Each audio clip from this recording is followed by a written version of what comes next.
After a terrifying encounter with a demonic entity in the woods near their home, two brothers find themselves under siege by dark, malevolent forces. With nowhere to seek refuge, not even their own home, their world becomes a living nightmare. Will they manage to escape the wrath they've unleashed, or will the darkness consume them entirely? This is the untold story of the demonic Shadowman case, experienced by brothers Tom and Tim Yancey. Lake Worth, Florida, founded in 1913, is a city known for its vibrant arts scene, with festivals, boutiques, music venues, and a historic theater. Yet, beneath the beauty of this cultural hub lies a malevolent presence. In the late 1960s, the Yancey family called Lake Worth home, living near the undeveloped southern woods of the town. Brothers Tim and Tom, alongside their father Sonny and mother Barbara, lived a peaceful life until everything changed. Their home was isolated, surrounded by dense, untouched woods. Tim would later describe it as a quiet, remote place, perfect for a peaceful upbringing. His mother, Barbara, was the heart of the family, a joyful woman with a constant smile. Their father, Sonny, a Korean War veteran, was a strict man hardened by his time in the military. He suffered from PTSD, rarely speaking of his experiences, though the boys occasionally heard fragmented stories, such as having to arrange mass graves following a brutal battle. Sonny's temper, usually short, worsened inexplicably that summer. The land around their home, steeped in history, had been used during the slave trade and had witnessed violent conflicts between Native American tribes. The weight of these past traumas seemed to have seeped into the earth, making the woods a breeding ground for dark energy. The dense forest, once a playground for the brothers, now concealed something far more sinister. Tom felt a sudden eerie sensation wash over him, as if unseen eyes were locked onto him. His instincts screamed for him to flee. He bolted inside the fort, peeking nervously through the gaps between the boards and the cloth-covered windows. At first, nothing appeared out of place, and his racing heart began to slow. But then, the unmistakable sound of leaves crunching underfoot echoed around him. Through the shadows, he saw the silhouette of a figure. Though it looked vaguely human, something deep within him knew it wasn't of this world. In a panic, Tom did the only thing he could. He ran for his life, leaving the fort and the terrifying sight behind. Shaken by the experience, he decided to keep the encounter to himself. As Tom made his way back to the house, Tim, unaware of what his brother had just gone through, was entering the woods along a different path. He, too, began to feel as though something was watching him. As he walked along the trail of dry, crackling leaves, his attention was drawn to something strange up in the trees. It was unlike anything he had seen before, a distorted figure, either transparent or somehow reflecting its surroundings, as if it were a glitch in reality itself.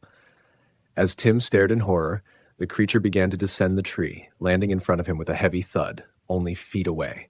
Overwhelmed by fear, Tim turned and ran as fast as he could, racing for the safety of home. When he burst from the woods, he found his mother, Barbara, near the front door. Trembling and breathless, he tried to explain what had happened. With a soothing embrace, Barbara calmed him, reassuring him it was probably just an animal he had startled. But deep down, neither of them knew how far from the truth that was. Soon after, the brothers shared their frightening encounters, confiding in one another about the strange presence in the woods. They began to piece together what they had seen, though they feared even talking about it might bring it back. Whispering only in secret, they gave the entity a name, the Shadowman. During the day, things seemed to return to a fragile sense of normalcy. But at night, the brothers began to notice the same ominous figure lurking near the tree line, a thick, man-like shadow that watched them, always hiding, like a predator, waiting for the right moment to strike. One night, under a moon partially obscured by clouds, Tim was jolted awake. His eyes slowly adjusted to the dim light, and as he glanced toward the window, he caught a shadow moving outside. Nervous but curious, he got up to investigate. Looking through the window, he saw nothing and convinced himself it was just his imagination. Tim lay back down, trying to shake off the fear, but just as he was about to close his eyes, the shadow reappeared, this time more menacing. He tried to wake his brother, but Tom wouldn't stir. Summoning his courage, Tim peeked through the window again. There, in the mist rising from the woods, stood the shadowy outline of a man, staring directly at him as though it could see into his very soul. Suddenly, the figure rushed toward the house. Paralyzed with fear, Tim screamed, waking his brother and their parents. Sonny was the first to burst into the room, and after hearing what Tim had seen, he grabbed a flashlight and searched the yard. Despite his thorough sweep, he found nothing. Weeks later, as the boys slept, 12-year-old Tom began acting strangely. Awoken by the sound of footsteps, Tim saw his brother standing in the middle of the room. He called out to Tom, but got no response. Tom began to walk toward the door, moving as if in a trance. Alarmed, Tim shouted for their parents as he followed his brother downstairs. Sonny and Barbara rushed after them as Tom made his way out the front door and into the yard. Later, Tim would describe it as though something in the woods was calling Tom, drawing him closer. It terrified Tim because he knew there was something evil out there, though he couldn't understand why this was happening. Sonny managed to shake Tom awake, snapping him out of his sleepwalking state. Tom, confused, had no memory of what had just happened. This was the first time he had ever sleepwalked. This sleepwalking episode was new for the family, but it would be far from the last.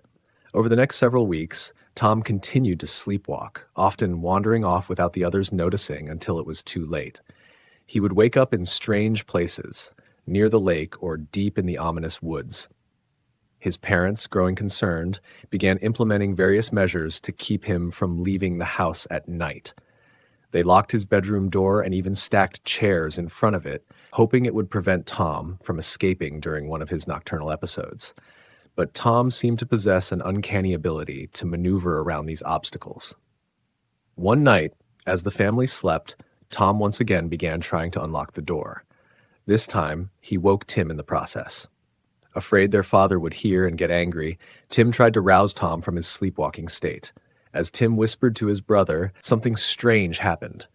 The closet door across the room began to shake, and then, slowly, it opened by itself. What happened next terrified Tim. As if controlled by an invisible force, Tom turned around, faced the open closet, and walked straight into it. Once he was inside, the door slammed shut behind him, seemingly of its own accord. Tim, frozen with fear, listened intently and soon heard something that chilled him to the bone. Tom was talking to someone inside the closet. But it wasn't just his brother's voice that he heard. There was another voice too, deep, gravelly, and menacing.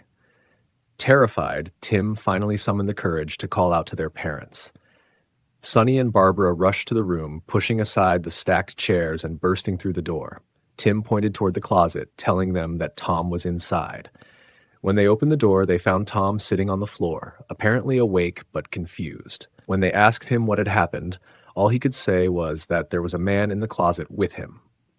In later interviews, Tom would recall waking up in the dark, hearing the man's voice, and seeing two red eyes staring at him from the back of the closet. Despite these frightening claims, their parents brushed it off, thinking Tom was playing around in the closet. They scolded both boys for waking them up yet again. But as time went on and the strange occurrences increased, the Yancey brothers couldn't shake the feeling that the Shadowman was still watching. One night, the entity found a new way to torment them. Tim awoke suddenly, feeling small objects hitting his blanket and mattress. Reaching out, he discovered that the objects were small pebbles. At first, he thought it was Tom playing a prank. Tim, frustrated, told Tom to stop, but when he glanced over, he realized Tom was fast asleep. More rocks began to pelt his blanket, confirming it wasn't his brother. Leaves and pine cones followed, raining down on him, and then something even more disturbing happened. Something small dropped onto his head and started crawling. Panicked, Tim swatted at it and flung it away, then began to scream in terror. Barbara rushed into the room, turning on the lights. To her shock, the bed was littered with stones, leaves, pine cones, and enormous Florida cockroaches. It was as if the Shadowman had brought pieces of the forest into their room, but the purpose behind this terrifying act was unclear. This incident marked the point when Barbara began to realize that this wasn't just a product of the boys' imaginations. Something far darker seemed to be haunting them. In the following weeks, Barbara herself started to notice an increasingly hostile presence in the home. Desperate for answers, she decided to turn to something she had never considered before. One afternoon, while her husband was at work and the boys were at school, she purchased a Ouija board. When she returned home, she placed it on the coffee table in the living room, hoping to make contact with whatever force was tormenting her family. She wasn't experienced in the occult, but she was determined to seek answers.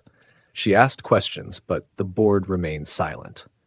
That night, as the family went to bed, unaware of Barbara's attempt to contact the other side, the real terror began. Tim was once again jolted awake in the dead of night. Perhaps it was intuition or something else altogether, but he found himself sitting up in bed, filled with an uneasy feeling. His eyes locked on the closet, and to his horror, he saw a dark hand slowly emerging from it. Gripped by fear, Tim scrambled to wake Tom.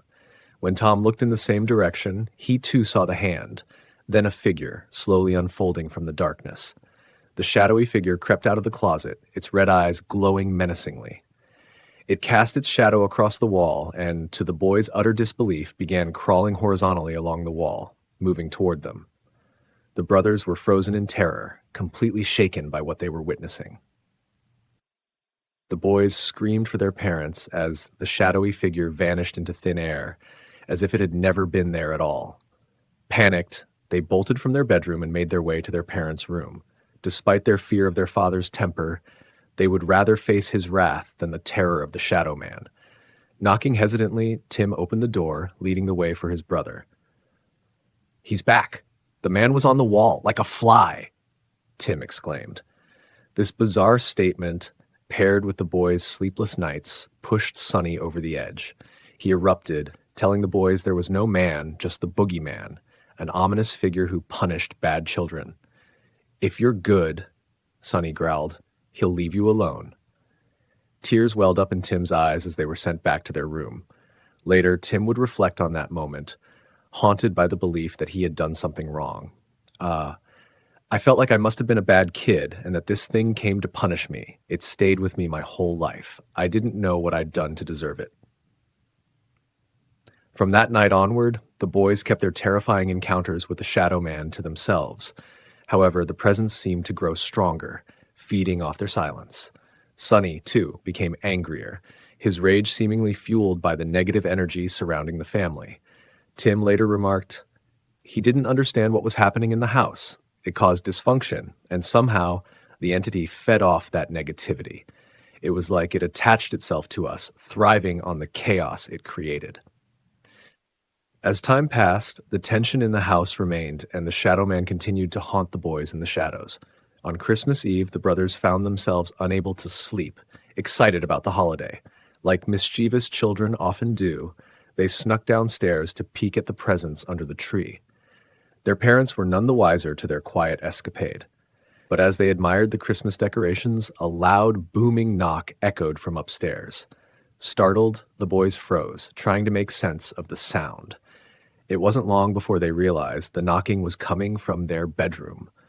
What had followed them downstairs now seemed to be waiting for them back in their room. Their mother had lovingly arranged a nativity scene, displaying Mary, Joseph, and baby Jesus.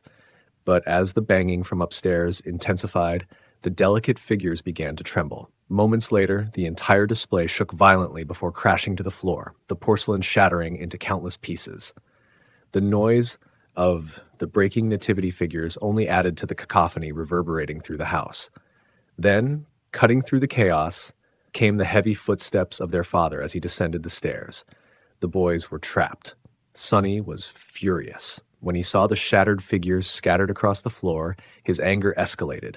He immediately accused the boys, demanding to know what they had done. Despite their protests that they hadn't caused the noise or broken the figures, Sonny's rage only deepened. Frustrated and looking to make an example of them, he decided on a cruel punishment. "Since you want to stay up, you'll stay up outside," he barked, leading the boys out into the cold night.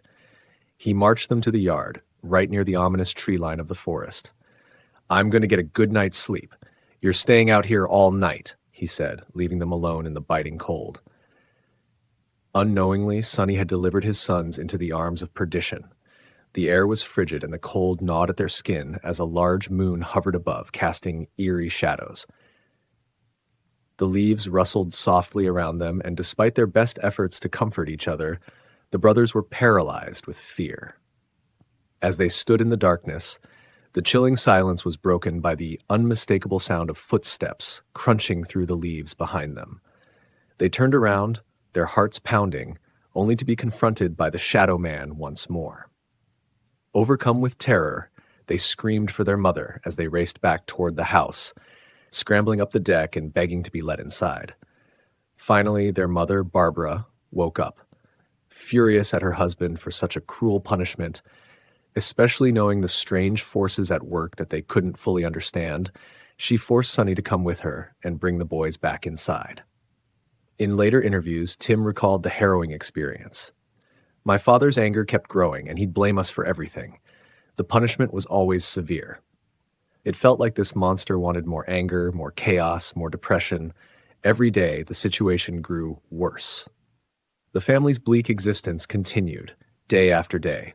One stormy night, as Tim lay in bed, the familiar terror returned. This time, however, something was different. Without warning, his sheets and blankets were ripped from him. He later described the moment in chilling detail. "You know something's there in the room with you. You reach down, trying to pull the sheets back up, but you can feel it. It's there, watching." The boy reached down to grab the sheets from the floor, thankful that nothing seemed to be there. He pulled them back over himself and tried to get comfortable once again, attempting to drift off to sleep. But just as his mind began to settle, he felt a sharp, searing pain on the right side of his ribs. His eyes snapped open in terror, only to see a long, bony hand creeping out from beneath the sheets. Overcome with fear, he let out a piercing scream and bolted from the bed, running as fast as his legs could carry him. In his panic, Tim failed to notice that the door was locked, a measure his parents had taken to prevent his brother from sleepwalking. He slammed into it with a visceral crack, the force of the impact sending him crashing to the ground, screaming in pain. His parents, alarmed by the noise, rushed into the room to find their son writhing in agony. A trip to the hospital confirmed the worst. Tim had broken both of his collarbones. Following this traumatic event, things only worsened for the Yancey family. As the months turned into years, Tom, the eldest, left the house as soon as he was old enough. He could no longer endure the dark forces that seemed to control their lives. Tim, Sonny, and Barbara wouldn't see him again for years. From this point on, details of the family's life are scarce, but there is some information about what happened over the next 30 years. Tom went on to play college football and eventually became a firefighter. Tim, haunted by his experiences, pursued a career as a paranormal investigator and park ranger. The brothers drifted apart, as many do, and it wasn't until after their parents had passed away that they reconnected. Sonny and Barbara had continued to live in the house, the very place where their sons had encountered the Shadowman. When the brothers inherited the home, they reunited to decide what to do with it. Tom, who had avoided the house for years, recalled feeling sick to his stomach upon entering it again.